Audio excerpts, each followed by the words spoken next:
ஒரு பகுதியில் ஒரு 100 கிலோமீட்டர் 150 கிலோமீட்டர் வரை காலையில் நேரம் எடுத்து உங்களுடைய அன்பு குழந்தைகள் இங்கே அழைத்து வந்து நீட் பரீட்சையினுடைய மார்க் இப்பதான் வந்திருக்குது. அவங்க எழுதியிருக்கக்கூடிய நிறைய என்ட்ரன்ஸ் எக்ஸாமினேஷனுடைய மார்க் எல்லாம் வர ஆரம்பித்திருக்கிறது. கல்லூரிகளுக்கு அவர்கள் எந்த கல்லூரி என்று தேர்வு செய்ய வேண்டும், எந்த கல்லூரிக்கு செல்ல வேண்டும் என்பதை உறுதிப்படுத்த வேண்டும்.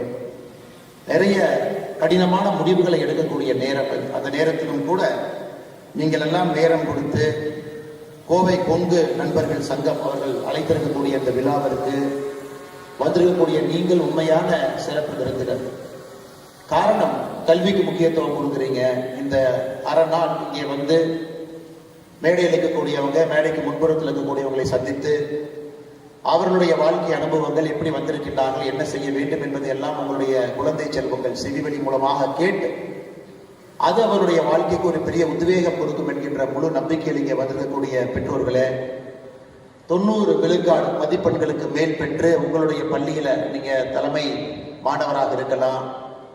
வரக்கூடிய காலத்தில் இன்னும் பெரிய பெரிய பொறுப்புக்கு தலை சிறந்த மருத்துவர்களாக, பொறியாளர்களாக, அந்தந்த துறையினுடைய நிபுணர்களாக, தொழில் முனைவோர்களாக பெரிய பொறுப்புக்கெல்லாம் செல்ல இருக்கின்றீர்கள். இது வெறும் அச்சாரம் மட்டும்தான்.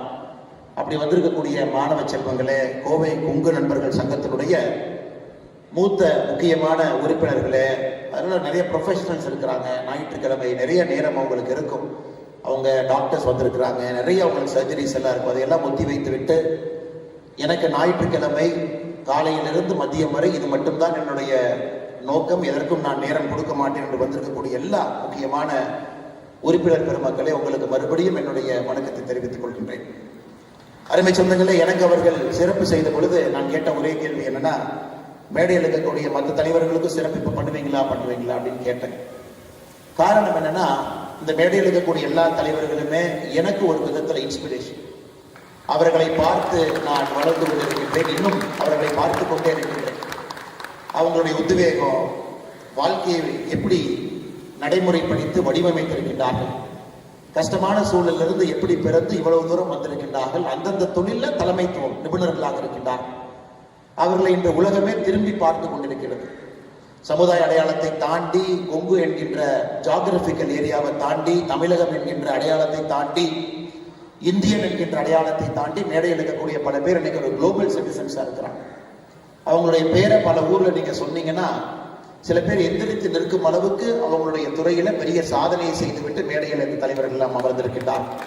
அதை நீங்கள் நல்லா புரிஞ்சுக்கணும் அப்படிங்கிறத என்னுடைய நோக்கம். ஏன்னா நான் இன்னைக்கு சமகாலத்தில் உங்களை விட ஒரு சதமானம், ஒரு டிகேடு முன்னாடி இருக்கிறேன். பட் இவர்கள் கடந்து வந்த பாதை என்பது அதே உங்களுக்கு போதும். உங்க 6 பேர்த்த நீங்க ஸ்டடி பண்ணீங்கன்னா இன்னைக்கு நீங்க அரை நாள் வந்ததற்கு அதே போதும், வேற எதுவுமே நீங்க செய்ய வேண்டாம். அதனால் ஒருவரையும் அறிமுகப்படுத்தும் பொழுது அவர்களை பற்றி ஒரு நிமிடம் அவருடைய துறையை பற்றி, அவர்கள் செய்திருக்கக்கூடிய சாதனையை பற்றியும் பேசுவது என்னுடைய பெருமையாக நான் நினைக்கின்றேன். அருமை சொந்தங்களே, இந்த சங்கம் 2017 ஆரம்பிக்கப்பட்டு 19 முறைப்படி பதிவு செய்யப்பட்டு அனைவரையும் ஒருங்கிணைத்து அரசியலுக்கு அப்பாற்பட்டு, சாதி மதத்திற்கும் ஒரு விதத்தில் அப்பாற்பட்டு, கொங்கு சமுதாயம் அவர்கள் நன்றாக இருக்க வேண்டும் என்கின்ற ஒற்றை நோக்கத்துல தொடர்ந்து 7 ஆண்டுகளாக இந்த பணியை மேடையில் இருக்கக்கூடிய தலைவர்கள் எல்லாம் செய்து கொண்டிருக்கின்றார். காரணம், கொங்கு செழித்தால் எங்கும் செழிக்கும் என்கின்ற ஒற்றை கருத்துல இந்த சமுதாயம் தனக்கான எல்லாம் விளிம்பு நிலை மக்கள் தான். முதல் தலைமுறை விவசாயம் செய்து, 2ஆம் தலைமுறை தான் இப்பதான் இந்த சமுதாயம் தலை தூக்கி மேலே பார்த்து கொண்டிருக்கிறது. அந்த சமுதாயத்தை இன்னும் வேகமாக மேலே கொண்டு வர வேண்டும் என்கின்ற ஒற்றை கருத்துல, ஒற்றை நோக்கத்துல மேடையில் இருக்கக்கூடிய இந்த விழாவினுடைய தலைவராக இருக்கக்கூடிய அருமையன் டாக்டர் டி ராஜ்குமார் அவர்கள் ஒரு சிறந்த விவசாயி மட்டுமல்ல, அவருக்கென்று சொந்தமாக ஒரு ரியல் எஸ்டேட் தொழில் மட்டுமல்ல, எனக்கு தெரிந்த இந்த பொறுப்புக்கு வந்த பிறகு அதிகப்படியான நேரம் இந்த சங்கத்துக்கு மட்டும்தான் கொடுக்கிறார்களோ தவிர குடும்பத்திற்கோ அவருடைய தொழிலுக்கோ கொடுக்கக்கூடிய நேரம் குறைவாகத்தான் இருக்கும். அவருக்கு உங்கள் சார்பாக என்னுடைய நெஞ்சார்ந்த நன்றிகளை, வணக்கத்தை தெரிவித்துக் கொள்கின்றேன். யாரோ ஒருத்தர் நம்மளை லீட் பண்ணணும், அது அண்ணன் அவர்கள் செய்து கொண்டிருக்கிறார். மிக அற்புதமான ஒரு வரவேற்புரை நல்கிவிட்டு அமர்ந்திருக்கக்கூடிய செல்வம் ஏஜென்சிஸுடைய நிர்வாக இயக்குநராக இருக்கக்கூடிய ஐயா நந்தகுமார் அவர்கள் மிக நேர்த்தியான ஒரு மனிதர். தன்னுடைய வாழ்க்கையில அவரை பற்றியும் நீங்க ஆழமா பார்க்கணும். கோவை கொங்கு நண்பர்கள் சங்கத்தினுடைய துணைத் தலைவராக இருந்து நம்ம எல்லாம் வழிநடத்தி கொண்டிருக்கின்றார்கள். அண்ணன் அவர்களுக்கும் என்னுடைய நெஞ்சார்ந்த வாழ்த்துக்களை, வணக்கங்களை தெரிவித்துக் கொள்கின்றேன். மிக ஒரு சிறப்பான ஒரு உரை. 2 நிமிஷம் பேசினா கூட ஏன் இந்த நிகழ்வு, இதனுடைய பர்பஸ் என்ன, எதற்காக நாம் எல்லாம் ஒன்று சேர்ந்திருக்கின்றோம் என்பதை சொல்லிவிட்டு அமர்ந்திருக்கக்கூடிய வழக்கறிஞர் மட்டுமல்ல, சமச்சீர் வளர்ச்சிக்கான கூட்டமைப்பினுடைய நிர்வாக அலங்காளராக இருக்கக்கூடிய கோவை கொங்கு நண்பர்கள் சங்கத்தினுடைய இணைச் செயலர் ஐயா லோகநாதன் அவர்கள் மேடையில் மீது இருக்கின்றார்கள். அவருக்கும் என்னுடைய நெஞ்சார்ந்த வாழ்த்துக்களை, வணக்கங்களை இந்த நேரத்தில் உரித்தாக்கிக் கொள்கின்றேன். அருமை சொந்தங்களே, முன்னிலை வகித்துக் கொண்டிருக்கக்கூடிய ஐயா KR நாகராஜன் அவர்கள் நம் எல்லோரும் கூட அன்பாக ராமராஜ் காட்டன் என்ற ஒரு சாதாரண ஒரு வார்த்தையை அதற்கு பயன்படுத்தி சொல்லுகின்றோம். ஆனா ஒரு தனி மனிதன் இன்னைக்கு நான் உடுத்திருக்கக்கூடிய வேட்டி ராமராஜ் காட்டனுடைய வேட்டியை தான் எப்பவுமே நான் கட்டுறாங்க. எல்லோரும் அப்படித்தாங்க. நிறைய பேர் ஒரு வேட்டி கட்டுற ஒரு நிகழ்வு, அது இந்த பகுதியில் நம்ம எல்லோரும் பயன்படுத்தக்கூடிய ஒரு நிகழ்வை பட்டி தொட்டி எல்லாம் உலகம் முழுவதும் எடுத்து சென்றிருக்கிறார். இன்னைக்கு ரீட்டைல்ல சாதாரண மனிதர்கள் புரட்சி செய்ய முடியாது என்று சொல்லுகின்ற காலகட்டத்தில் நேர்த்தியான ஒரு ராமராஜ் காட்டன் என்கின்ற ரீட்டைல் அவுட்லெட், எல்லாருமே பொருள் தயாரிப்பாங்க, எக்ஸ்போர்ட் பண்ணுவாங்க. ஆனா ரீட்டைல் தொழிலுக்கு நான் ஒரு கடை ஆரம்பித்து அதில் இருக்கக்கூடிய 1000 சிக்கல்களை சமாளித்து அதை நேரடியாக என்னுடைய கடை மூலமாக மக்களுக்கு கொடுப்பேன் என்று சொல்லுவதற்கு ஒரு துணிவு வேண்டும். அதை எடுத்து மிகச் சிறப்பாக ரீட்டைலும் கொடி கட்டி பறந்து ஒரு நாளும் கூட ஒரு புதுமை, இந்த வேட்டி கட்டுவதில் ஒரு புதுமை. வெல்குரோ வேட்டி வரும், பாக்கெட் வேட்டி வரும், அதுல நிறைய புதுமையான விஷயங்களை புகுந்துகிட்டே வருவாங்க. எளிய மனிதர்கள் 300 ரூபாய் 400 ரூபாய்க்கு ஒரு வேட்டியை தீபாவளி அன்னைக்கு யார் வாங்கி கட்ட முடியும் என்றால் அதற்கும் ஒரு வேட்டி, 2000 ரூபாய்க்கு ஒரு வேட்டி, கல்யாண முகூர்த்தத்துக்கு ஒரு ரூபாய் கட்டணும் அதற்கும் ஒரு வேட்டி. கிட்டத்தட்ட எல்லா விதமான எக்கனாமிக் குரூப்பையும் கூட தன்னுடைய துறையின் மூலமாக ஒரு மிகப்பெரிய சாதனையை செய்து கொண்டிருக்கக்கூடிய ஐயா KR நாகராஜன் அவர்களுடைய வாழ்க்கையை நீங்கள் இன்னும் ஆழமாக படிக்க வேண்டும் என்று இந்த நேரத்தில் நான் சொல்லிக் கொள்கின்றேன். அவர் சாதனை படித்திருக்கின்றார்கள், முன்னேறிவிட்டார்கள் என்று சொல்வதை விட எப்படி இவ்வளவு தூரம் வந்தாங்க அப்படிங்கிறத நீங்க நேரம் எடுத்து குழந்தை செல்வங்கள் இங்க படிக்கணும். சரஸ்வதி கண்ணையன் அவர்கள், அக்கா அவர்கள் இந்துஸ்தான் கல்விக்குழு இன்னைக்கு ஒரு மிகப்பெரிய ஒரு கோயம்புத்தூர்ல மிக முக்கியமான ஒரு கல்வி நிறுவனம், தமிழகத்துல குறிப்பிட்டு சொல்லும்படி இருக்கக்கூடிய ஒரு கல்வி நிறுவனம். இங்கே வெறும் படிப்பு மட்டுமல்ல, ஒரு மாணவர்களுக்கு கிடைக்கக்கூடிய எக்ஸ்ட்ரா கரிக்குலர் ஆக்டிவிட்டி வேற எந்த கல்வி நிறுவனத்திலும் கிடைக்குமா என்பது எனக்கு ஒரு சந்தேகம் தான். இன்னைக்கு கேட்டுக்குள்ள வந்திருப்பீங்க, நீங்க பார்த்திருப்பீங்க, ஒரு பக்கம் இசை விழா, அதற்கான ஒரு தட்டி இருக்கு. இன்னொரு பக்கம் ரோட்டரி சங்கம் நடத்தக்கூடிய சிலம்பம் விழா, அது பக்கம் ஒரு தட்டி இருக்கு. இன்னொரு பக்கம் கோவை கொங்கு நண்பர்கள் சங்கம் நடத்தக்கூடிய விழா ஒரு தட்டி இருக்கும். இந்துஸ்தானை பொறுத்த வரைக்கும் கல்வியை தாண்டி ஒரு நல்ல மனிதர்களை உருவாக்குவதற்கு முழுமையாக இந்த கல்லூரியை பயன்படுத்திக் கொண்டிருக்கக்கூடிய அக்கா சரஸ்வதி கண்ணையன் அவர்களை இந்த நேரத்தில் நாம் குறிப்பிட்டாக வேண்டும். அவருடைய வாழ்க்கையை முழுமையாக நீங்க படிக்கணும். ஆரம்பித்த தொழில் வேலை டிரான்ஸ்பார்மர் துறையில் இருந்தாங்க, அதன் பிறகு கல்வித்துறைக்கு வந்தாங்க, அதிலும் பெரிய புரட்சி செய்து கொண்டிருக்கின்றார்கள். எல்லா இடத்திலும் கூட ஒரு நேர்மை என்கின்ற வார்த்தையை கடைபிடிக்கிறாங்க. அவர்களையும் நாம படிக்கணும். டாலர் குரூப் கம்பெனி அண்ணன் ராமமூர்த்தி அவர்களுக்கு அறிமுகம் தேவையில்லை. ஒரு கொடிகட்டி பறக்கக்கூடிய ஒரு தொழிலதிபர், ஒரு சாதாரண முதல் தலைமுறை பட்டதாரியாக ஒரு குடும்பமாக ஆரம்பித்த ஒரு டாலர் குரூப் ஆஃப் எக்ஸ்போர்ட்ஸ் எனக்கு உலகத்தில் எல்லா நாடுகளையும் தொட்டு இங்கிருந்து தன்னுடைய பொருட்கள் இங்கிருந்து போகுது. அது மட்டுமில்ல, நமக்கெல்லாம் பெருமை சேர்த்து கொடுக்கக்கூடிய இந்த மண்ணை சார்ந்த இந்தியாவில் ஒரு துணை ஜனாதிபதி என்பது உங்களுக்கு தெரியும். புரோட்டோகால்ல 2வது வாரண்ட் ஆஃப் பிரசிடென்ட்ஸ்ல 2வது இருக்கக்கூடிய ஒரு மனிதர். அது எல்லோரும் அது ஆக முடியாது. சுதந்திரத்திற்கு பிறகு 5 வருடத்திற்கு ஒருத்தர் நீங்க கணக்கு போட்டீங்கன்னா எத்தனை பேர் ஆயிருக்காங்க? 10 பேர், 11 பேர், 12 பேர் ஆயிருக்கிறாங்க. அதில் இந்த மண்ணை சார்ந்த நம்முடைய ஒருவர் அண்ணன் CP ராதாகிருஷ்ணன் அவர்கள் ஆகியிருப்பது நம்ம எல்லோருக்கும் ஒரு பெரிய பெருமை. அந்த குடும்பத்தில் இருக்கக்கூடிய ஒரு மனிதர். ஏற்கனவே அவரை பத்தி நிறைய சொன்னாங்க. ஏன்னா இங்க இருப்பவர்களுக்கு செல்வம் என்பது பொருட்டு இல்லை என்றாலும் கூட அந்த செல்வத்தை சரியான முறையில் செலவு செய்ய வேண்டும் என்கின்ற எண்ணம் கொடுத்திருக்கக்கூடிய ஆண்டவனை இந்த நேரத்தில் நம்ம பாராட்டணும். அதனால் பெரிய நிதியுதவி செய்து தொடர்ந்து ஒரு பெரிய வளர்ச்சி மனிதராக இருக்கக்கூடிய அண்ணன் ராமமூர்த்தி அவர்களுக்கும் என்னுடைய மரியாதை கலந்த வணக்கத்தை இந்த நேரத்தில் தெரிவித்துக் கொள்கின்றேன். ப்ரொஃபசர் டாக்டர் பழனிவேல் அவர்கள், இன்னைக்கு ஒரு மாணவர் எப்படி இருக்க வேண்டும் அப்படின்னு கேட்டீங்கன்னா பழனிவேல் ஐயாவை போல் இருக்க வேண்டும் என்று சுருக்கமாக முடித்துவிட்டு என்னுடைய இருக்கையில் சென்று அமர்ந்து கொள்வேன். ஒரு சாதாரண விவசாய குடும்பம், முதல் தலைமுறை, விவசாயம் செய்வதற்கு வாய்ப்பில்லாத ஒரு ஊர். அங்கிருந்து அவருடைய பெற்றோர்கள்லாம் மலேசியால போய் ஒரு பாமாயில் எஸ்டேட்ல கூலி தொழிலாளர்களாக தன்னுடைய வேலையை ஆரம்பிக்கிறாங்க. அதே பாமாயில் எஸ்டேட்ல கூலி தொழிலாளியாக தன்னுடைய வாழ்க்கையை ஆரம்பித்தவர் ஐயா டாக்டர் சி பழனிவேல் அவர்கள். அந்த புத்தகத்தை நீங்க படிச்சீங்கன்னா ஒரு வார்த்தையும் கூட உங்களுக்கு ஒரு பெரிய ஒரு உத்வேகத்தை கொடுக்கும். அதுல படிப்படியாக இருந்து அந்த எஸ்டேட்டுக்குள்ள இருந்த பள்ளிக்கூடத்துல படிச்சு அதன் பிறகு தன்னுடைய தாய்க்கு கூலியை கூட மரியாதையாக கொடுக்கவில்லை என்று சொன்ன அந்த எஸ்டேட்ல இருந்த கங்காணியை எதிர்த்து நின்ற துணிவு அந்த சின்ன வயசுல. கிட்டத்தட்ட சில ஆண்டுகள் பள்ளிக்கு போக முடியாத ஒரு நிலைமை, ஸ்கூலே டிராப் அவுட். அதன் பிறகு படிப்படியாக தமிழகத்திற்கு திரும்ப நல்ல ஒரு தலைமை ஆசிரியர் பழனிவேல் என்கின்ற மாணவன் அந்த ஆண்டு பள்ளிக்கூடத்திலிருந்து வெளியே போனார். அதனால எந்த சர்டிபிகேட்டையும் பார்க்காம அதே பழனிவேல் என்கின்ற பெயர் இருக்கக்கூடிய இவரை அந்த மாணவருக்கு பதிலாக அந்த பள்ளிக்கூடத்தில் அட்மிஷனை கொடுத்து படிப்படியாக வளர்ந்து சென்னையில தமிழகத்தினுடைய தலை சிறந்த மருத்துவக் கல்லூரி எல்லா இடத்திலும் படித்து சேலத்தில் ஒரு மருத்துவமனையை ஆரம்பிக்க வேண்டும் என்கின்ற உத்வேகம் அவருக்கு இருந்தும் கூட மறுபடியும் மேற்படிப்புக்கு செல்ல வேண்டும் என்று படித்து முடித்துவிட்டு நம்முடைய கோயம்புத்தூர்ல தன்னுடைய மருத்துவமனையை இங்கே கொண்டு வர வேண்டும் என்று இந்த துறையினுடைய ஒரு தலை சிறந்த நிபுணராக இன்னைக்கு எனக்கு கிட்டத்தட்ட 2011 எனக்கு ஒரு அறுவை சிகிச்சை செய்தார். போலீஸ் ட்ரைனிங்ல இருந்து வந்து அவர்கிட்ட அறுவை சிகிச்சை செய்து கொண்டு போனேன். அப்ப All India Institute of Medical சயின்ஸ்ல டாக்டர் ஒரு குழு நம்மளை பரிசீலனை பண்ணுவாங்க, சரியா மருத்துவம் கொடுத்துருக்காங்களான்னு பார்ப்பாங்க. பார்த்தா தான் ட்ரைனிங் கண்டினியூ பண்ண முடியும். அப்ப என் ஃபைலை கொண்டு போய் நான் கொடுத்தேன். எய்ம்ஸ் டாக்டர்ல உட்காந்துருந்தாங்க. அவங்க செக் பண்ணிட்டு ட்ரைனிங் உடனே போகணுமா இல்லை 6 மாசம் டிலே பண்ணுமாங்கிற முடிவு எடுப்பாங்க. பார்த்தாங்க, யார் சர்ஜரி பண்ணாங்கன்னு பார்த்தாங்க. டாக்டர் சி பழனிவேலுங்கிற பேர் இருந்துச்சு.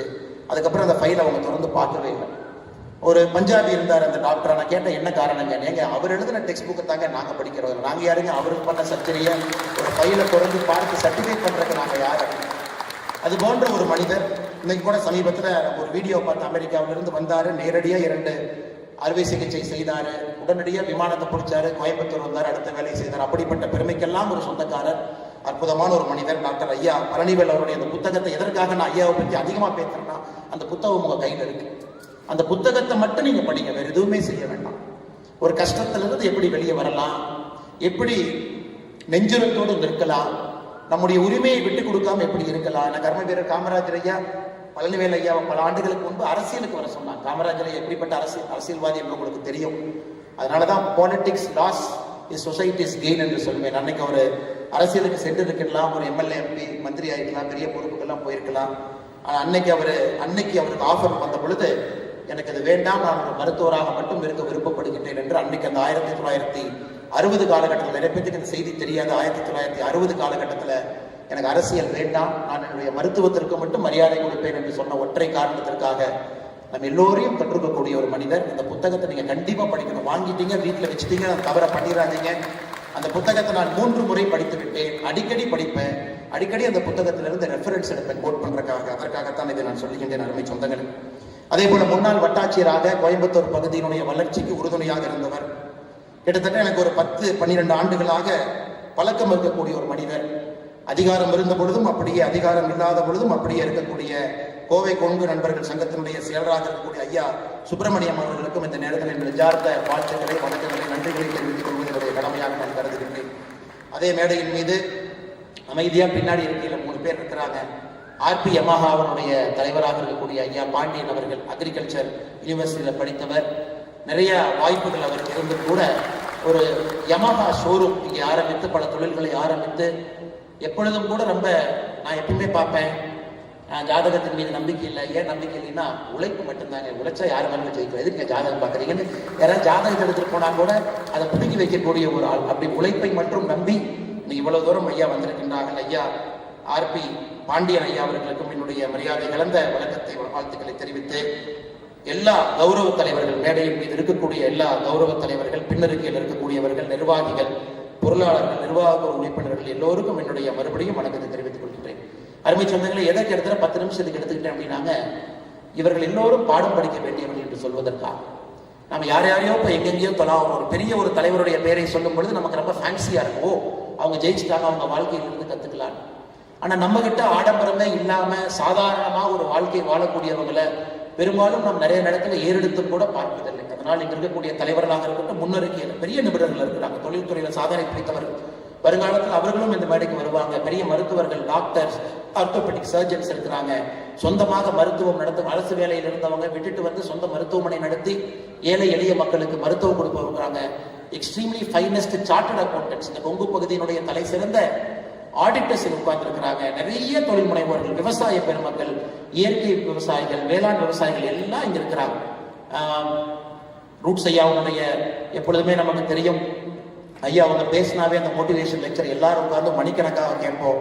ஐயா அவர்களும் வந்திருக்கின்றார்கள். அதனால் முன்னிருக்கையில் இருக்கக்கூடியவர்களும் பெரிய மனிதர்கள் இருக்கின்றார்கள். அவர்களுக்கும் என்னுடைய வணக்கத்தை, வாழ்த்துக்களை தெரிவித்து, அருமை சொந்தங்களே, உங்களுக்கு ஒரே ஒரு சின்ன உதாரணத்தை மட்டும் கொடுத்து என்னுடைய பேச்சை ஆரம்பிக்க வேண்டும் என்று நினைக்கின்றேன். காரணம், அந்த பருவத்தில் இருக்கிறீங்க. You are in an age where you can make a change. அந்த சேஞ்சுங்கிறது லாஸ்டிங் சேஞ்சா உங்களை தாண்டி நிற்கக்கூடிய ஒரு சேஞ்சை கொடுக்கக்கூடிய வயசுல நீங்க எல்லாம் உட்கார்ந்துருக்கிறீங்க மாணவ செல்வம். நீங்க உதாரணத்துக்கு இன்னைக்கு காலையில உங்க வீட்டுக்கு வெளியே இருக்கிறீங்க, ஒருத்தர் ஓடிட்டு போறாருன்னு வச்சுக்கோங்களேன். 2000 வச்சுக்கலாங்க, 20 வருஷம் பின்னாடி போயிடும். அதை ஓடிட்டு போறவர் நிறுத்தி அண்ணன் என்னென்ன பண்றீங்கன்னு கேட்குறீங்க. அவர் சொல்றாரு, தம்பி நான் சின்ன ஆள் தான், இப்ப ஒரு 4-5 கம்பெனி ஆரம்பிக்கலாம்னு இருக்கிறேன் அப்படிங்கிறார். நீங்க திரும்ப ஒருத்த கேட்குறீங்க, என்னென்ன கம்பெனி ஆரம்பிக்க போறீங்க? தம்பி பிரெயின்ல வந்து சிப்பு வைக்கக்கூடிய ஒரு கம்பெனி ஆரம்பிக்கலாம்னு பாக்குறேன் அப்படின்னா நீங்க அப்பயே பார்ப்பீங்க, என்ன பைத்தியக்காரனா இருப்பாரு, காலங்காலத்தில் நம்ம கண் முன்னாடி மாட்டியிருக்காரு. சரி இருந்தும் பேசுவேன்னு சொல்லிட்டு சொல்லுங்க. நான் எல்லாருமே டிரைவர்லெஸ் கார் தங்கச்சி, எல்லாருமே டிரைவர்லெஸ் கார் தான் நம்ம உலகத்துல இப்ப இருந்து கொஞ்ச நாள் கழிச்சு ஓட்டணும், அந்த கம்பெனி ஆரம்பிக்கலாம்னு பாக்குறேன். அப்ப நீங்க கண்டிப்பா முடிவு பண்ணிடுவீங்க, கண்டிப்பா அவங்க ட்ரேட்மார்க் பைத்தியக்காரன் தான். ஏன்னா 2 விஷயத்த சொல்றாரு. அதோட நிக்கல, மறுபடியும் இன்னும் ஒரு படி முன்னாடி போறாரு. இல்ல இன்னும் ஒரு 10 வருஷம் 5 வருஷம் கழிச்சு எல்லா பக்கம் சோலார் அப்படிங்கறது அடிப்படையா கொண்டு வந்து இந்த எலக்ட்ரிசிட்டியினுடைய கன்சம்ஷன் பேட்டர்னே மாத்த போறாங்கிறார். அப்பவும் பாக்குறீங்க, என்னடா அவன் முழு பைத்தியக்காரனா இருப்பான், தொடர்ந்து பேசிட்டே இருக்கான். அப்புறம் மறுபடியும் இன்னும் அதோட நேரத்துல இன்னும் ஒரு படி முன்னாடி போறாரு. ரீயூசபிள் ஸ்பேஸ் வெஹிக்கிள் மேல லான்ச் பண்ணலான்னு பாக்குறேன். அதாவது கீழிருந்து மேலே செல்லக்கூடிய ஒரு ஸ்பேஸ் வெஹிக்கிள், அது போய் சேட்டலைட்ல ஆர்பிட்டை விட்டுட்டு மறுபடியும் கீழே வந்து அதை நம்ம எடுத்து ரீயூஸ் பண்ணலாம் அப்படிங்கிறார். அப்போ முடிவு பண்ணிருக்கீங்க, ஓ எனக்கு கன்ஃபார்மா பைத்தியக்காரன் தான்.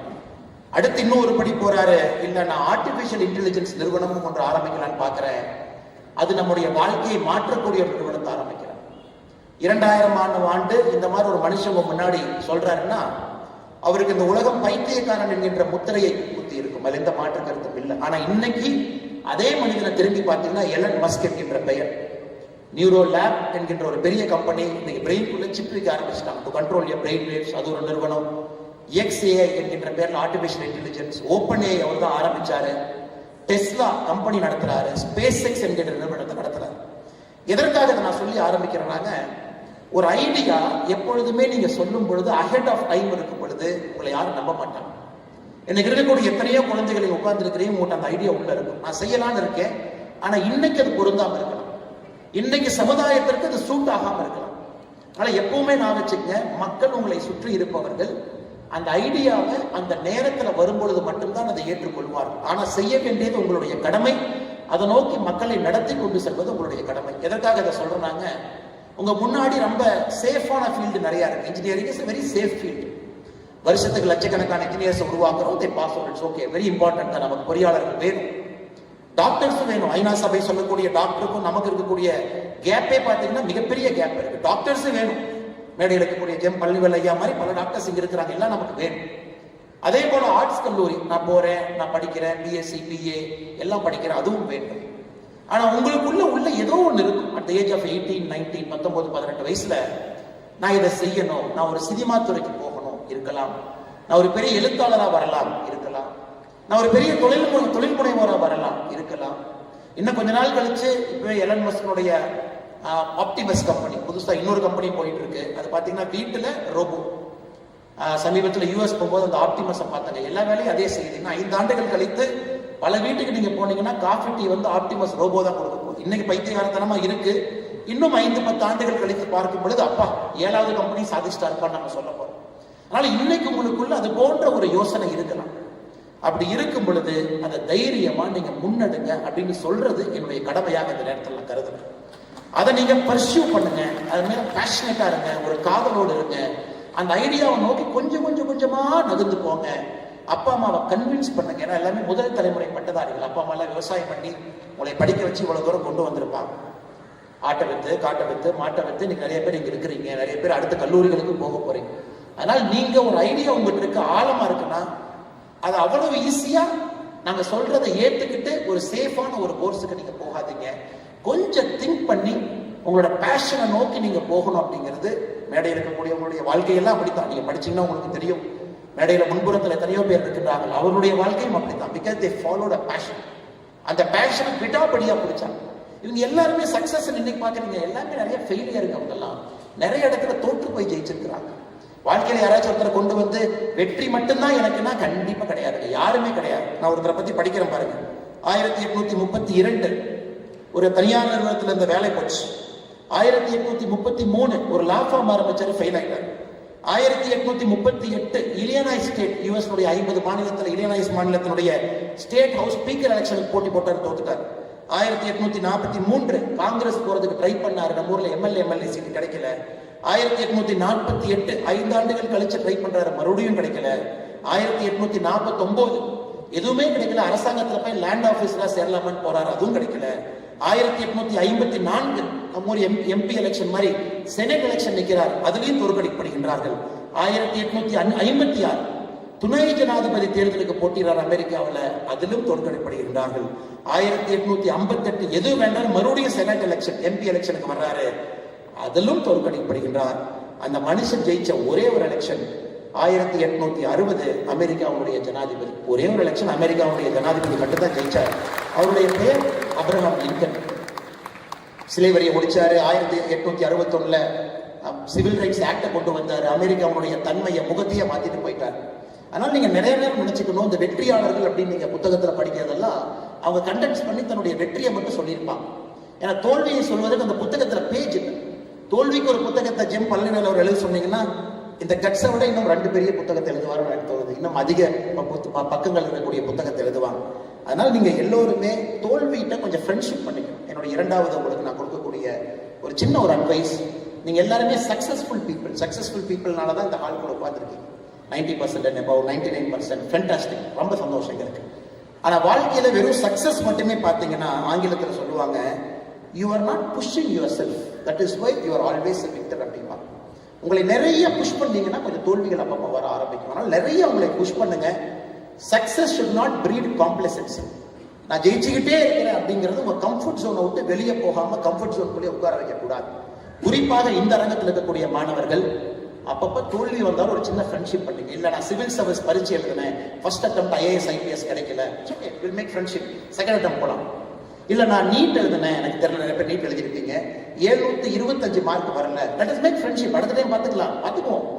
இல்ல நான் வந்து இங்க போலான்னு பார்த்தேன், எனக்கு அது கிடைக்கல, இட்ஸ் ஓகே. அந்த மைண்ட் செட் உங்களுக்கு வேணும். ஏன்னா இன்னைக்கு இருக்கக்கூடிய இளைஞர்களை பார்க்கும் பொழுது டிப்ரெஷன். ஏன் depression? Love failure depression, NEET exam failure depression. எல்லாருக்கும் டிப்ரெஷனை மட்டும்தான் பார்க்குறவங்கள தவிர அந்த ஃபெயிலியரோட ஒரு சின்ன ஃப்ரெண்ட்ஷிப் வச்சுக்கணும்னு யாரும் பார்க்கல. அதனால மாணவ செல்வங்களே, டிப்ரெஷன் உங்க வாழ்க்கையை அப்ரஸ் பண்ணக்கூடிய விஷயமா மாத்திராதீங்க. ஓப்பன் அப்பா இருங்க, பேஷனை சேஸ் பண்ணுங்க. வெற்றியாளர்களை மட்டும் பார்க்குறீங்க, அந்த வெற்றியாளர்களுக்கு பின்னாடி இருக்கக்கூடிய தோல்வியை பார்க்க மாட்டீங்க. அண்ணன் CP ராதாகிருஷ்ணன் அவர்கள் நம்முடைய துணை ஜனாதிபதி, ஒரு அற்புதமான மனிதர். நான் பழகியதில் ஒரு எளிமையான, நேர்மையான, ஒரு நல்ல ஒரு மனிதர், எந்த டவுட்டும் கிடையாது. ரொம்ப ஒரு தேசியவாதி, ஒரு பற்றாளர், சொந்தமா ஒரு நிறுவனத்தை நடத்தினாரு. ஒரு நாள் அலுவலகத்தில் என்கிட்ட சொன்னாரு, என்னை எப்பொழுதுமே அன்பா தலைவரேன்னு கூப்பிடுவார். கூப்பிடும் போதெல்லாம் நான் எந்திரிச்சு நின்றுக்குவேன். நான் சொன்னேன், அண்ணா என்னன்னு? இல்லை நம்மளை கொஞ்சம் ஸ்பின்னிங் மில்லுக்கு அதிக நேரம் கொடுக்கணும், ஒரு 6 மாதம் ஸ்பின்னிங் மில் பக்கம் போயிட்டு வரனார். நான் ஏன்னு கேட்டேன், இந்த பொது வாழ்க்கையில் வந்துப்பா ஸ்பின்னிங் மில் கொஞ்சம் அவுட் ஆஃப் கண்ட்ரோல் இருக்கு, நான் அங்கே போறேன். 6 மாதம் போனேன். அப்புறம் கேரளாவுடைய ஒரு பொறுப்பு, சின்ன பொறுப்போ பெரிய பொறுப்போ, அதையும் செஞ்சார். எதையும் எதிர்பார்க்காம 50 ஆண்டுகள் 60 ஆண்டுகள் பல தோல்விகளை பார்த்தவர். CP ராதாகிருஷ்ணன் ஒரு வெற்றியை காமிச்சிங்கன்னா அவர் சரித்திரத்தில் 3 தோல்வியை நான் காட்டுவேன்.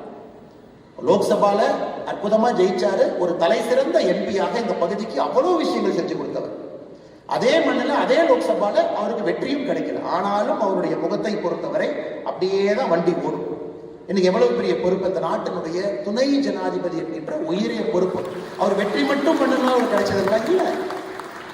CPR தொட்டதெல்லாம் வெற்றி, தொடர்ந்து 50 வெற்றி, அதனால துணை இல்ல. அந்த மனிதனுடைய கேரக்டருக்காக, அந்த மனிதனுடைய நெஞ்சுரத்துக்காக, அந்த மனிதனுடைய நேர்மைக்காக நம்முடைய பிரதமர் ஐயா மோடி அவர்கள் நேரா கூட்ட நீங்க துணை ஜனாதிபதியா பொறுப்பெடுத்து மக்களுக்கு சேவை பண்ணுங்க, நாட்டினுடைய 2வது பெரிய குடிமகனாக நீங்க இருங்க. அதனால யாரை நீங்க எடுத்தாலும் தோல்விகள் அவங்களுக்கு சாதாரணம், சகஜம். தோல்வியோடவே வாழ்ந்தவர். சரஸ்வதி அக்காவோட லைஃப் ஹிஸ்டரிக்கெல்லாம் நான் போகவே இல்லை. நிறைய தோல்விகளை பார்த்து விட்டு இங்க அமர்ந்திருக்கிறாங்க. ஆனால் அருமை சொந்தங்களே, இந்த 2வது மிக முக்கியமானது, தோல்விகளோட ஒரு ஃப்ரெண்ட்ஷிப் நீங்க வச்சுக்கணும். You should make friends with defeat. அது இல்லைன்னா நீங்க டிப்ரெஷனுக்குள்ள போயிடுறீங்க, நீங்க திரும்ப எய்மே பண்ண மாட்டீங்க, திரும்ப அச்சீவ் பண்றதுக்கு போக மாட்டீங்க. அதுவும் என்னுடைய அன்பான வேண்டுகோளாக நீங்க எடுத்துக்கொள்ள வேண்டும். நேற்று நீங்க பார்த்திருப்பீங்க, ஜூலை 18, 2026 பிரதமர் பேசினாங்க. ஸ்டேஜில் பார்த்தீங்கன்னா ISRO சேர்மன் நாராயண சார் இருக்கிறாங்க. ஒரு 2 சின்ன பசங்க மாதிரி 2 பேர் இருந்தாங்க. டிவி பார்த்தீங்களான்னு தெரியல. அந்த ஒரு சின்ன தம்பி வந்து போன்ல பிரதமர்கிட்ட பேசுறாரு, லவுட் ஸ்பீக்கர் போட்டு மைக்ல நம்ம எல்லாம் கேட்கிறோம். நேற்று என்ன சரித்திரம், இந்தியாவுடைய சரித்திரம் நேற்று எப்படி மாற்றி எழுதப்பட்டது? நேற்று இந்தியாவுடைய சரித்திரம் எப்படி மாற்றி எழுதப்பட்டதுன்னா, 2 பசங்க பவன்குமார் சந்தனா நாகா பாரத் தாக்கா ஹைதராபாத்ல இருக்கக்கூடிய ஒரு நிறுவனம் ஸ்கை ரூட் ஏரோஸ்பேஸ் இந்தியாவுடைய ஃபர்ஸ்ட் இந்தியாவில் உருவாக்கிய ஒரு பிரைவேட் ஸ்பேஸ் ஷிப்பை நேற்று நாம லான்ச் பண்ணியிருக்கிறோம். கவர்மெண்ட்டுக்கு அதுக்கு சம்பந்தம் இல்லைங்க. லான்ச் பேட் மட்டும்தான் ஐஎஸ்ஆர்ஓ, லான்ச் பேட் மட்டும்தான் ஸ்ரீஹரிகோட்டா. ஐஎஸ்ஆர்ஓ ஒரு மைனர் ஃபண்டிங் அந்த கம்பெனி கொடுத்தாங்க. அந்த 2 பசங்களும் ஐஎஸ்ஆர்ஓல இன்ஜினியரா இருந்தவங்க. 8 ஆண்டுகளுக்கு முன்பு ஐஎஸ்ஆர்ஓல இருந்து வெளியே போய் ஏன் நம்ம சொந்தமா ஒரு கம்பெனி ஆரம்பிக்க கூடாது, 2000 எப்படி எலன் மஸ்க் நான் சொந்தமா ஒரு கம்பெனி ஆரம்பிப்பேன், ஸ்பேஸ் எக்ஸ் மாதிரி ஆரம்பிப்பேன்னு சொன்னவங்களை 2016 இந்த 2 பசங்களும் அதை ஆரம்பித்து படிப்படியா இவங்களே போய் 4 பேருக்கு அந்த ஐடியாவை கொடுத்து பணம் வாங்கி பிரைவேட் ஸ்பேஸ் ஷிப்பை பில்ட் பண்ணி, இந்தியாவை பொறுத்த வரைக்கும் பாத்தீங்கன்னா பிஎஸ்எல்வி ஜிஎஸ்எல்வி இருக்கும். இவங்களே பிரைவேட்டா பில்ட் பண்ணி அதுக்குள்ள 4 பிரைவேட் காரங்களோட சேட்டலைட்டை லோட் பண்ணி நேற்று ஸ்ரீஹரிகோட்டால வந்து லான்ச் பண்ணி சக்சஸ் ஆச்சு. அதற்கு பிரதமர் கூப்பிட்டு பாராட்டுறாரு அந்த 2 பசங்களுக்கும் மேடையில் மீது. இந்த நாட்டினுடைய பிரதமருடைய வார்த்தை பாருங்க, இந்த நாட்டினுடைய ஸ்பேஸ் எக்ஸ்ப்ளோரேஷனை பொறுத்த வரைக்கும் விண்வெளிக்கு செல்வதை பொறுத்தவரை இது ஒரு மைல்கல்ங்கிற வார்த்தையை பிரதமர் பயன்படுத்துறாங்க. ஏன்னா கிட்டத்தட்ட 46 ஆண்டுகளுக்கு முன்பு நேற்று 2026 46 ஆண்டு முன்னாடி போட்டீங்கன்னா 1980 இதே தேதி ஜூலை 18 தான் நம்முடைய ஃபர்ஸ்ட் ராக்கெட் SLV-3 ஸ்ரீஹரிகோட்டால இருந்து இந்தியன் ராக்கெட் வெற்றிகரமா சோதனையை தாண்டி மேல போச்சு. 46 ஆண்டுகளுக்கு முன்பு அரசு செஞ்சிச்சு. 46 ஆண்டுகள் கழிச்சு 2 பிரைவேட் சிட்டிசன்ஸ் பண்ணிருக்கோம். அப்ப எவ்வளவு தெரிஞ்சிருக்கும், மெட்டீரியல் சயின்ஸ் இன்ஜினியரிங் தெரிஞ்சிருக்கணும், ஏரோடைனமிக்ஸ் ஹைட்ரோடைனமிக்ஸ் இவ்வளவு விஷயங்கள் தெரிஞ்சிருக்கணும், பார்ட்டிகல் பிசிக்ஸ் தெரிஞ்சிருக்கணும். அது எல்லாம் அரசு கிட்ட இருக்கும். ஏன்னா 1000 இன்ஜினியர்ஸ் இருப்பாங்க ஐஎஸ்ஆர்ஓல, ஒருத்தரும் ஒரு வேலையை செய்வாங்க, கம்பைன் பண்ணி செய்யலாம். ஆனா 2 பசங்க 8 வருஷத்துல ஒரு நிறுவனத்தை ஆரம்பித்து இவ்வளவு விஷயங்களை சரி செய்து சக்சஸ்ஃபுல்லா லான்ச் பண்ணிருக்காங்க. சாதாரண நிகழ்வு. அதுவும் உங்களுக்கு ஒரு பாடம். ஒருவர் செய்ய முடியவில்லை என்றால் இதுவரை யாரும் செய்யலின்னு அர்த்தம் கிடையாதுங்க, யாரும் முயற்சி செய்யலின்னு அர்த்தம். ஸோ இந்தியாவில் இந்த பசங்க முயற்சி பண்ணாங்க. நேற்று ஜூலை 18 2026 சொந்தமாக தனியார் நிறுவனம் ஒரு ஆனால் ஃபர்ஸ்ட் லான்ச் பண்ண சக்சஸா 1979 ஆகஸ்ட் 10 அந்த ஃபர்ஸ்ட் சக்சஸ் முன்னாடி 1 வருஷம் முன்னாடி போனீங்கன்னா SLV-3 கிளம்பிச்சு. எல்லாரும் உட்காந்து பார்த்தா அதான் இந்தியாவோட ஃபர்ஸ்ட் ராக்கெட். எல்லாரும் உட்காந்து பார்த்தோம். 317 செகண்ட் தாண்டி ராக்கெட் என்ன வேகத்துல மேல போச்சோ அதே வேகத்துல கீழே வந்துருச்சு. அது ஃபெயிலியர். அப்ப ப்ரொஃபசர் சதீஷ் தவன் ஏபிஜே அப்துல் கலாம் ஐயா மிஷன் ஹெட்டா இருக்கிறாங்க. பத்திரிகை நண்பர்கள் கேட்கிறாங்க, என்னங்க சுதந்திரம் கிடைச்சு இத்தனை வருஷம் ஆச்சு, 1979 இன்னும் பிரிட்டிஷ்காரன் சொல்லுவீங்களா, 32 வருஷம் ஆச்சு சுதந்திரம் கிடைச்சு, ஏன் ஃபெயிலியர்? சதீஷ் தவன் கலாம் அவர்கள் புத்தகத்தில் எழுதுறாங்க, எனக்கு லைட்டா அப்படியே ஒரு சின்ன பயம். ஏன்னா நான் தான் மிஷன் ஹெட், அப்ப நான் தான் பொறுப்பேற்றுக்கணும். அப்ப ஐஎஸ்ஓ தலைவராக இருக்கக்கூடிய சதீஷ் தவன் அவர் கை நீட்டி சொல்றாரு, இவங்க இல்லைங்க, நான் தான் பொறுப்பு, நான் தான் ஐஎஸ்ஆர்ஓடைய தலைவர், அடுத்தது நான் சக்சஸ் பண்ணி காட்டுறேன். கலாம் ஐயாவை பேசவே இல்லை, ப்ரொடெக்ட் பண்றாரு. அதே கலாம் தன்னுடைய புத்தகத்தில் எழுதுறாரு. நம்ம இந்த ஃபெயிலியரை பார்க்கும் பொழுதெல்லாம் நம்ம மேல ஒரு மென்டார் இருக்கும் பொழுது வாழ்க்கை ரொம்ப சுவையாக இருக்கும் அப்படிங்கிறார். அதனால உங்களுக்கு 3வது உங்களுக்கு ஒரு மென்டார் நீங்க வச்சுக்கணும். மென்டார் இன்னைக்கு நீங்க இன்ஜினியர், டாக்டர், எங்க போனாலும் கூட யாரோ ஒரு மனிதர்கிட்ட தொலைபேசியில பேசும் அளவுக்கு ஒரு தொடர்பு இருக்கணும். எனக்கு ஒரு டவுட் இருக்கு, இவங்கள கூட நீங்க மென்டாரா வைக்கலாம். அவங்க யாரும் வேண்டாம்னு சொல்லவே மாட்டாங்க. இந்த நிகழ்ச்சி முடிஞ்சு உங்க நம்பரை கொடுங்க அல்லது PA நம்பரை கொடுங்க, நான் உங்களை 6 மாசத்துக்கு ஒருக்கா வந்து பார்க்கலாமா, இல்ல 1 வருஷத்துக்கு ஒருக்கா வந்து பார்க்கலாமா, உங்கள்கிட்ட நான் சில விஷயங்கள் என்னுடைய வாழ்க்கையை பத்தி பேச நினைக்கிறேன், உங்க அனுபவம் எனக்கு சொல்லிக் கொடுங்க, அதுல இருந்து நீங்க பண்ண சில தப்ப பண்ணாம நான் இன்னும் வேகமாக முன்னேற பார்க்கிறேன் அப்படின்னு சொல்லும் அளவுக்கு இந்த நிகழ்ச்சி முடிச்சு உங்களுக்கு தைரியம் இருக்கணும். அதை கண்டிப்பாக மேடையில் இருக்கக்கூடிய எல்லோரும் அதை ஏற்றுக்கொள்வாங்க. they would like to be mentors. இன்னைக்கு இங்க வந்தாங்க ஐயா ராஜ்குமார் அவர்கள், மேடையில் இருக்கக்கூடிய தலைவர்கள் ஏற்பாடு செஞ்சிருக்கிறாங்க, எல்லோருக்குமே ஒரு நிதியுதவி செஞ்சாங்க, பாராட்டினாங்க, போனாங்க அப்படின்னு அந்த நிகழ்வு இருக்கக்கூடாது. இவ்வளவு உயரம் வந்தவர்கள் உங்களை பிடித்து இன்னும் இதை விட உயரத்திற்கு தூக்கி விடுவதற்காகத்தான் அந்த தலைவர்கள் இருக்கின்றார்கள் என்பதை நீங்கள் மறந்துவிடக்கூடாது. அருமை சொன்னாங்க, எப்படி ஏபிஜே அப்துல் கலாம் ஐயா ஒரு ப்ரொஃபசர் சதீஷ் தவன் கிடைச்சாங்களோ அதே போல உங்களுக்கு இங்க இருக்கக்கூடிய எல்லோரையும் நீங்க பார்க்கலாம், சந்திக்கலாம். நான் ஆடிட்டிங் போனோம், ஐயா உட்கார்ந்து இருக்கிறாங்க. நான் மருத்துவர் ஆகணும், நிறைய மருத்துவர்கள் இங்க இருக்கிறாங்க. ஆயுர்வேதா போகணும், அங்க ஒரு நண்பர் இருக்கிறாங்க. பிசினஸ் பண்ணணும், இங்க இருக்கிறாங்க. கார்டு கொடுப்பீங்களா, நம்பர் கொடுப்பீங்களா, உங்களுக்கு நான் பேசுவேன். இல்லாட்டி இந்த மென்டார்ஷிப் உங்களுக்கு எங்க கிடைக்கும்னு யோசிச்சு பாருங்க. நீங்க கல்லூரிக்குள்ள போன பிறகு உங்களுக்கு நிறைய நண்பர்கள் இருப்பாங்க, மென்டார்ஸ் எங்க கிடைக்கும். அதனால என்னுடைய 3வது அன்பான வேண்டுகோள், மென்டார்ஸ் உங்க லைஃப்ல மிக மிக முக்கியம். நீங்கள் அதை வைத்துக் கொள்ள வேண்டும் என்கின்ற அன்பான வேண்டுகோளையும் இந்த நேரத்தில் நான் வைத்துக் கொள்கின்றேன். அருமை சொந்தங்களே, கடைசி 10 நிமிடம் நான் வந்துவிட்டேன். உங்களுடைய தந்தை தாய், உங்களுடைய மூத்தவர்கள், வீட்டில் இருக்கக்கூடிய பெரியவங்க, தாத்தா பாட்டி, அப்பாரா பத்தா, அவங்களாம் பார்த்தீங்கன்னா இந்தியாங்கிற நாடு இருக்குமா, தாங்குமா, சுதந்திரத்திற்கு பிறகு இந்தியா ஒருமைப்பாடாக இருக்க முடியுமா அப்படிங்கிற காலகட்டத்தில் வாழ்ந்தவங்க. இந்தியாங்கிற நாடு இருக்குமா, சைனாவோட யுத்தம், பாகிஸ்தானோட யுத்தம், இந்த நாடு இருந்து விடுமா? ஏன்னா நமக்கு சுதந்திரம் கிடைத்த பொழுதே வின்ஸ்டன் சர்ச்சில் சொன்னார், India as a country is no more than a line and equator அப்படின்னாரு. இந்தியாவை பொறுத்த வரைக்கும் ஈக்குவேட்டர் ஒரு லைன் மாதிரி இந்தியா. இதெல்லாம் பிராக்மெண்ட் ஆகி சின்ன பின்னமாக போகுது. இத்தனை ஜாதிகள் இருக்கு, இத்தனை மொழிகள் பேசுறாங்க, இத்தனை டைலக்ட் இருக்கு, வட்டார வழக்கு மொழி இருக்கு. எப்படி இந்த நாடு ஒருங்கிணைப்பாக இருக்கும்? ஹவுஸ் ஆஃப் காமன்ஸ்ல வின்ஸ்டன் சர்ச்சில் நமக்கு சுதந்திரம் கிடைத்த பிறகு பேசுறாரு.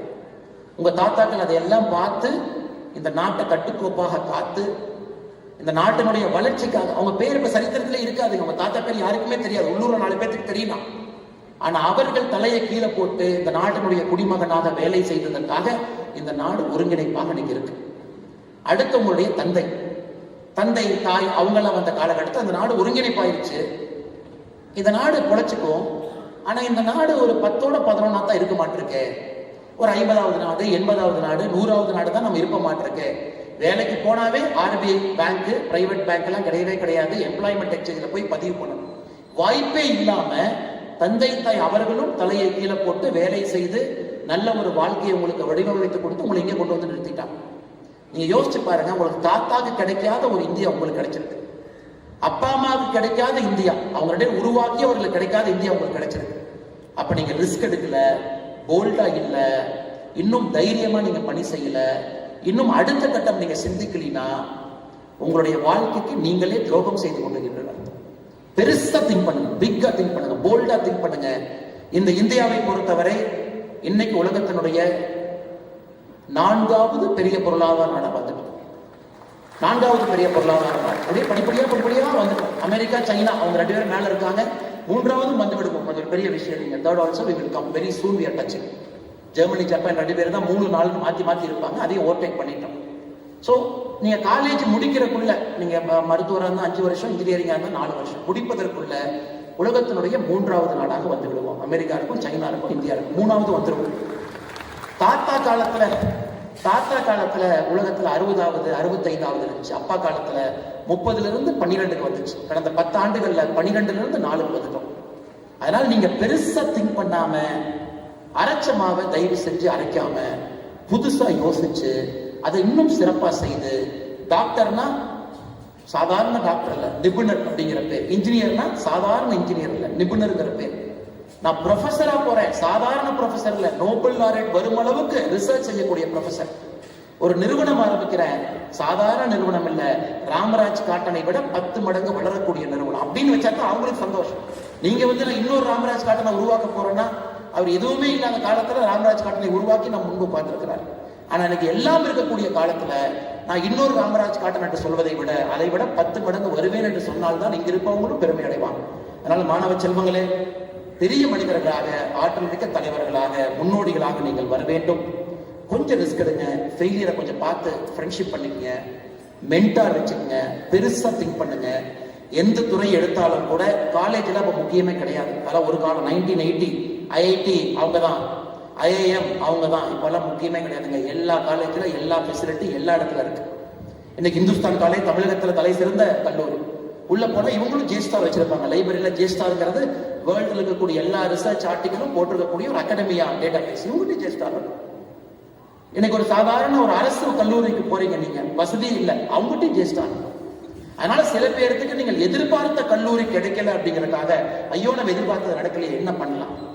அந்த கல்லூரியில் இருக்கக்கூடிய வசதிகளை பயன்படுத்தி அதிலிருந்து நீங்க மேல வரணுங்கிறது என்னுடைய ஆசை. அதனால எனக்கு IIT கிடைக்கல, IIM கிடைக்கல, IAS கிடைக்கல, வேண்டாம், கிடைக்காட்டி பரவாயில்லைங்க. அதை விட 10 மடங்கு மேல போடுவதற்கான வாய்ப்பு உங்க கையில் இருக்கு. அதையும் மனம் தளராம நீங்கள் அதை எடுத்து செய்ய வேண்டும் என்று சொல்லி, இங்க இருக்கக்கூடிய உங்களுடைய தந்தை தாய்க்கு நிச்சயமாக நான் தலை வணங்கி ஆக வேண்டும். காரணம், உங்களை பார்க்கும் பொழுதே கிட்டத்தட்ட நானும் இதே போல ஒரு அரங்கத்துல எத்தனையோ ஆண்டுகளுக்கு முன்பு எங்கேயும் அமர்ந்திருந்தது போல ஒரு ஞாபகம் எனக்கு வருது. அப்ப அப்பா அம்மா எவ்வளவு கஷ்டப்பட்டு உங்களை கொண்டு வந்து உட்கார வச்சிருப்பாங்க. அதை எப்பவுமே மறந்து விடாதீர்கள். எவ்வளவு பெரிய உயரத்துக்கு நீங்க போனாலும், என்ன செய்தாலும், சமுதாயம் உங்களை நல்லவர் என்று பாராட்டினாலும் தூட்டினாலும், எப்படிப்பட்ட நிலைமை இருந்தாலும், உங்களுக்கு இருக்கக்கூடிய ஒரே ஒரு ஃபைனல் சொத்து உங்கள் குடும்பம் என்பதை மறந்து விடாது. இது ஃபைனல் சொத்து. இந்த சொத்து எப்பவுமே கிடையாது, அப்படியே கெட்டியா இருக்கும். தங்க கட்டி மாதிரி என்னவோ ஒரு நாள் கிடையாது. அதனால அப்பா அம்மா கூட எப்பவுமே இருங்க, மரியாதையாக அவர்களோடு இருங்கள். சமுதாயத்தின் மீது ஒரு பெரிய பற்றோடு இருங்கள். ஐயா சொன்னாங்க, எந்த ஒரு சமுதாயத்தையும் இகழ வேண்டிய அவசியம் கிடையாது. நம்ம சமுதாயத்தினுடைய பெருமைகளை நாம் காப்பாற்ற வேண்டிய பொறுப்பு உங்களுக்கு இருக்கு. இந்த பலா உங்க கையில கொடுத்துட்டாங்க, அந்த பொறுப்பையும் எடுத்து செல்ல வேண்டிய கடமை உங்களுக்கு இருக்கு. அதனால் நல்ல மனிதர்களாக, ஆற்றல் மிக்கவர்களாக நீங்கள் வர வேண்டும். எங்க இருக்கக்கூடிய மனிதர்களுடைய வாழ்க்கையை நீங்கள் படிக்க வேண்டும். முன்னிறுத்தி இருக்கக்கூடிய மனிதர்களுடைய வாழ்க்கையும் படிக்க வேண்டும் என்று சொல்லி நல்ல வாய்ப்பு கொடுத்த அண்ணன் ராஜ்குமார் அவர்கள் தலைமையில் இருக்கக்கூடிய கோவை பொங்கு நண்பர்களுடைய எல்லா அனந்தகுமார் ஐயா அவர்களுக்கு, லோகநாதன் ஐயா அவர்களுக்கு எல்லோருக்கும் என்னுடைய நன்றி இழந்த வாழ்த்துக்களை, வணக்கங்களை தெரிவித்து என்னுடைய உரையை முடித்துக் கொள்கின்றேன். நன்றி, வணக்கம். தமிழகம் வாழ்க, பாரதம் வளர்க.